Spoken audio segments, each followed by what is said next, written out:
फुलं फुलं फुलं केसात माळल्यावर केसांची शोभा वाढवतात. फॅशनमध्ये ॲड केले तर फॅशन स्टेटमेंट बनतात. अशी ही प्रेमाचा इजहार करणारी फुलं खाण्यासाठी सुद्धा वापरतात. तुम्हाला माहिती आहे का कोणकोणती फुलं खाल्ली जातात आणि त्याचे शरीरासाठी काय कमाल फायदे आहेत? नसतील माहिती तर हा व्हिडिओ शेवटपर्यंत बघा. नंबर 1 ते म्हणजे जास्वंद. गणपती बाप्पाचं आवडतं असं हे फूल, पण हृदयाचं आरोग्य आणि चवीला सुद्धा उत्तम लागणारं असं हे फूल आहे. हृदयाचं आरोग्य छान राहतं. लाल रंगाच्या जास्वंदाच्या पाकळ्या वाळवून किंवा ताज्या वापरून ना तुम्ही हिबिस्कस टी करू शकता किंवा लाल रंगाचं सरबत बनवू शकता. यामध्ये ना विटॅमिन सी आणि मुबलक प्रमाणामध्ये ना अँटीऑक्सिडंट असतात. विशेष म्हणजे जर तुम्हाला हाय बीपीचा त्रास असेल, हाय कोलेस्ट्रॉलचा त्रास असेल तर त्याला सुद्धा बॅलन्स करायला हा हिबिस्कस टी एकदम कमाल आहे. आंबट गोड आणि एकदम रिफ्रेशिंग असा क्रॅनबेरी टाईप असा त्याचा फ्लेवर असतो, जो तुम्ही नेहमी वापरू शकता. दुसरं म्हणजे शेवग्याची फुलं, मोरिंगा फ्लावर. पोषणाचा खजिना याला मानलं जातं. शेवग्याच्या फुलांची ना बेसन घालून सुकी भाजी, पिठलं किंवा पराठे किंवा अंड्याच्या बुर्जीमध्ये सुद्धा हे वापरतात. काय करायचं, ही वाफवून घ्यायची फुलं आणि नंतर त्याचं तुम्ही वेगवेगळे पदार्थ बनवा, सूपमध्ये वापरा. कारण यामध्ये ना कॅल्शियम, आयर्न, प्रोटीन भरपूर प्रमाणात असतं. सांधेदुखी कमी करण्यासाठी आणि हाडं मजबूत करण्यासाठी, त्याचबरोबर इम्युनिटी तुमची एकदम स्ट्रॉंग करण्यासाठी हे जे फूल आहे ना ते कमाल असं आहे. हलकी गोडसर आणि मशरूम सारखी याची सौम्य टेस्ट असते, त्यामुळे नक्की तुम्ही हे खाऊ शकता. नंबर 3 ते म्हणजे गोकर्ण किंवा ज्याला नीलशंख पुष्पी म्हणतात किंवा काही ठिकाणी बटरफ्लाय पी फ्लावर म्हणतात. अगदी निळ्या रंगाची ही फुलं असतात, ज्याच्या निळ्या फुलांचा वापर ना ब्ल्यू टी किंवा सरबतासाठी केला जातो. ही गोकर्णाची फुलं सरबतामध्ये जर तुम्ही बनवायला घेतली तर लिंबू पिळल्यानंतर ना निळ्याची जांभळी होतात. विशेष म्हणजे ब्ल्यू स्टिकी राईस सुद्धा खातात. वेगवेगळ्या पदार्थांमध्ये जेव्हा तुम्हाला एक वेगळ्या प्रकारचा निळसर रंग हवा असतो ना, तेव्हा याच फुलांचा वापर केला जातो. बऱ्याच डेझर्टमध्ये ही फुलं वापरली जातात. विशेष म्हणजे ही गोकर्णाची जी फुलं आहेत ना ती सुकवून सुद्धा तुम्हाला ऑनलाईन पॅकेट्स मार्केटमध्ये मिळतील किंवा तुम्ही हे गोकर्णाचं वेल घरामध्ये लावलं तरी सुद्धा खूप सुंदर याला अशी फुलं येतात. गोकर्णामध्ये आपल्या कोकणातल्या बाजूला किंवा ऑल ओव्हर भारतामध्ये सुद्धा वेगवेगळ्या प्रकारच्या प्रजाती आपण पाहतो. विशेषतः महाराष्ट्रामध्ये सुद्धा वेगवेगळ्या प्रकारची वेगवेगळ्या छटांची ही फुलं पाहायला मिळतात. आता याचे ना काही औषधी गुणधर्म पण आहेत. ते म्हणजे एकतर ब्रेन टॉनिक असं ह्याला म्हटलं जातं, कारण तणाव, चिडचिड, स्मरणशक्ती वाढवणं आणि अकाली वृद्धत्व रोखणं हे असे सगळे त्याचे फायदे आहेत. मुळात सौम्य अर्धी टेस्ट ह्याला आहे. एक सुगंध असा अर्धी सुगंध आहे, जो बऱ्याच लोकांना आवडतो. सो तुम्ही हे नक्की फूल वेगवेगळ्या स्वरूपामध्ये खाऊ शकता. चौथं फूल आहे ते म्हणजे प्रेमाचा इजहार करणारं असं हे गुलाब, जे फक्त प्रेमासाठी नाही तर पित्तशामक आणि सौंदर्यवर्धक मानलं जातं. आता हे काही मला वेगळं सांगण्याची गरज नाही.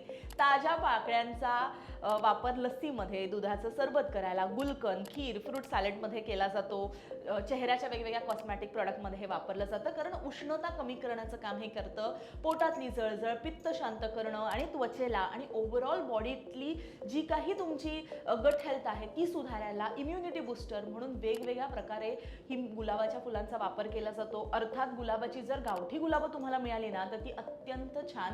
गावठी गुलाबांचाच गुलकंद बनवला जातो, जो खूप चविष्ट असतो. उन्हाळ्यामध्ये शरीरासाठी खूप खूप खूप छान थंडावा देण्याचं काम तो करत असतं. जर तुमच्या शरीरामध्ये सतत खूप जास्त उष्णता होत असेल तर गावठी गुलाबं नक्की तुम्ही खा. अर्थात गोडसर आणि असा सुवासिक त्याचा अरोमा असतो, जो एकदम रिफ्रेशिंग आणि भारी वाटतो. पाचवं आहे ते म्हणजे चमेली आणि मोगरा, जास्मिन, अनेक नावं ह्याची आहेत. मानसिक शांततेसाठी ना हे फुल कमाल आहे.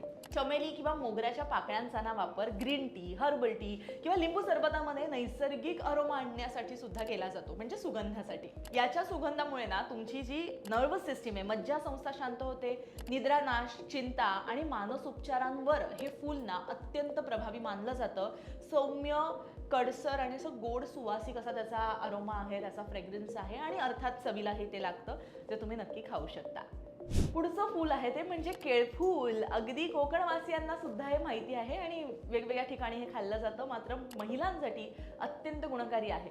कसं तुम्हाला सांगते, मुळात या केळफुलाची बारीक चिरून भजी केली जाते, भाजी केली जाते, कटलेट बनवले जातात, ते एकदम टेस्टी लागतात. यामध्ये ना फायबर, आयर्न मुबलक प्रमाणात असतं. महिलांचे हार्मोन्स बॅलन्स राखण्यासाठी, त्याचबरोबर गर्भाशयाचं आरोग्य व्यवस्थित ठेवायला आणि डायबिटीस बॅलन्स करायला सुद्धा हे केळफूल अत्यंत गुणकारी आहे. विशेष म्हणजे हलकीशी तुरट आणि शिजवल्यावर एकदम चविष्ट अशी ही केळफुलाची चव असते. आपल्या आजी वगैरे भरपूर केळफुलाचे वेगवेगळे पदार्थ बनवतात, कारण त्यांना माहिती होतं की महिलांच्या शरीरासाठी ते अत्यंत गुणकारी आहे. सो नक्की हे केळफूल तुम्ही खाऊ शकता. पुढे आहे ते म्हणजे भोपळ्याची फुलं. आता भोपळा हा भला मोठा दिसतो, पण तुम्हाला माहिती आहे का त्याची फुलं किती गोड असतात. दृष्टी आणि पचनासाठी अत्यंत गुणकारी हे असतात. पिवळ्या धम्मक रंगाची ही भोपळ्याची फुलं आहेत, ज्याला ना बेसन लावून तळतात, त्याची भजी करतात, सूप भाजीसाठी वगैरे ही वापरली जातात. विशेष म्हणजे ना यामध्ये विटॅमिन ए मोठ्या प्रमाणात असतं, जे तुमच्या डोळ्यांचं आरोग्य व्यवस्थित ठेवतं. दृष्टी सुधारण्यासाठी सुद्धा उत्तम आहे. सौम्य गोडसर अशी त्याची चव असते आणि अत्यंत औषधी असं हे फुल मानलं जातं. पुढे आहे तो म्हणजे झेंडू. त्वचा आणि डोळ्यांचं रक्षण करायला कमाल फुल आहे. जसं आपण दररोज देवाला ते वाहतो, तसंच हे झेंडूच्या ताज्या पाकळ्या बारीक चिरून ना व्हेजिटेबल सॅलड किंवा भातावरती गार्निशिंगसाठी वापरतात. खूप अतिप्रमाणात खात नाहीत, पण गार्निशिंगच्या स्वरूपामध्ये ते आपल्या पोटात जातं. झेंडूमध्ये ना ल्युटेन नावाचं अँटीऑक्सिडंट असतं, जे डोळ्यांना निळ्या प्रकाशापासून ब्ल्यू लाईट पासून वाचवतं आणि शरीराची जे काही इन्फ्लेमेशन आहे, सूज आहे, ते कमी करायला मदत करतं. हलकीशी अशी तिखटसर आणि सौम्य अशी कडू थोडंसं ते लागतं, पण त्याचा अरोमा आहे, त्याची जी टेस्ट आहे, तुमच्या टेस्ट बडला एकदम रिफ्रेश करण्याचं काम झेंडूचं फुल करत असतं. विशेष म्हणजे ना मैत्रिणींनो, ही फुलं घेताना काही नियम पाळायचे. म्हणजे सेंद्रिय फुलांचाच वापर करायचा आहे. केवळ घरी उगवलेली किंवा ऑर्गॅनिक अशी जी फुलं आहेत तीच आहारासाठी योग्य आहेत, त्यामुळे तीच घ्या. दुसरं म्हणजे फ्लॉवर शॉप किंवा नर्सरीतून आणलेली सजावटीची फुलं अजिबात तुम्हाला खायची नाही आहेत, कारण त्यावरती बरेचदा पेस्टिसाइड्स मारलेले असतात, कीटकनाशकं तीव्र असतात, जे तुमच्या शरीरासाठी चांगले नसतात. पुढचा महत्त्वाचा मुद्दा, आहारात वापरण्याची योग्य ती पद्धतही असते. सगळ्यात पहिलं म्हणजे स्वच्छता. वापरण्यापूर्वी ना ही फुलं थंड पाण्यामध्ये स्वच्छ तुम्हाला धुवायची आहेत.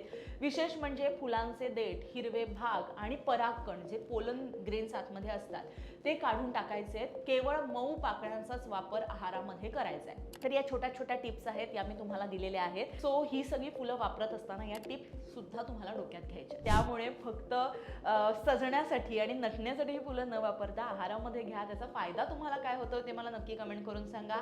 जर या व्यतिरिक्त कुठल्या फुलांबद्दल तुम्हाला माहिती असेल तर तेही मला कमेंट करून सांगा आणि असंच लोकमत सखीवर प्रेम करा.